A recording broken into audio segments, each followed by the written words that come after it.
कृषि कानूनों की वापसी के बाद पूरे देश के किसान खुश हैं। हालांकि किसान नेताओं ने कहा कि जब तक पूरी प्रक्रिया अपनाकर संसद में इसे वापस नहीं किया जाता, वो संतुष्ट नहीं होंगे। वहीं इस फैसले को लेकर सोशल मीडिया पर सभी राजनेताओं की अपनी अपनी प्रतिक्रियाएं सामने आ रही है। तो क्या कह रहे हैं दिल्ली के मुख्यमंत्री अरविंद केजरीवाल, आइए सुनते हैं। भारत के इतिहास में आज एक सुनहरा दिन है। आज का दिन भारतीय इतिहास में 15 अगस्त 26 जनवरी की तरह लिखा जाएगा। आज केंद्र सरकार को किसानों के संघर्ष के आगे झुकना पड़ा और तीनों काले कानून वापस लेने पड़े। आज सिर्फ किसानों की जीत नहीं हुई है, आज जनतंत्र की जीत हुई है। आज किसानों ने सभी सरकारों को बता दिया, जनतंत्र में सरकारों को हमेशा जनता की बात सुननी पड़ेगी। उन्होंने मिलकर आज इतिहास रचा है, जिन्होंने धर्म जाति से ऊपर उठकर एक साथ सड़क पर तीनों काले कानूनों के खिलाफ ये लड़ाई लड़ी और आखिर में केंद्र सरकार को उनके आगे झुकना पड़ा। इन सभी की आज जीत हुई है। पूरी दुनिया के इतिहास में शायद इससे बड़ा या इससे लंबा कोई आंदोलन हुआ होगा।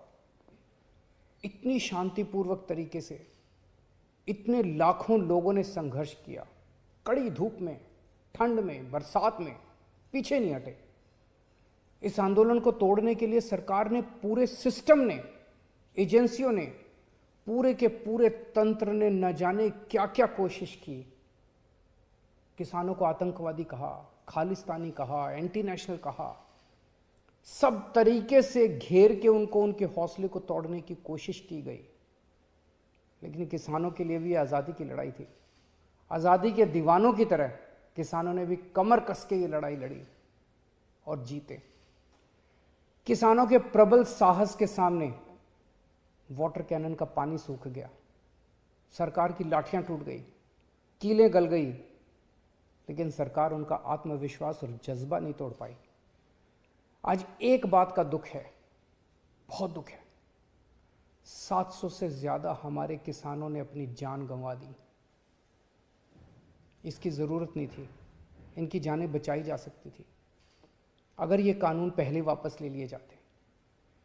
हमारे किसान भाइयों और बहनों को इतने महीने सड़क पर बैठकर ठंड में, बरसात में, धूप में तकलीफ उठाने की ज़रूरत नहीं होती।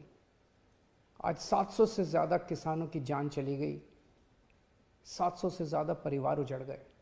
आखिर किस लिए? इन शहीदों को मेरा नमन है, इनके परिवार को भी मेरा कोटि कोटि प्रणाम है।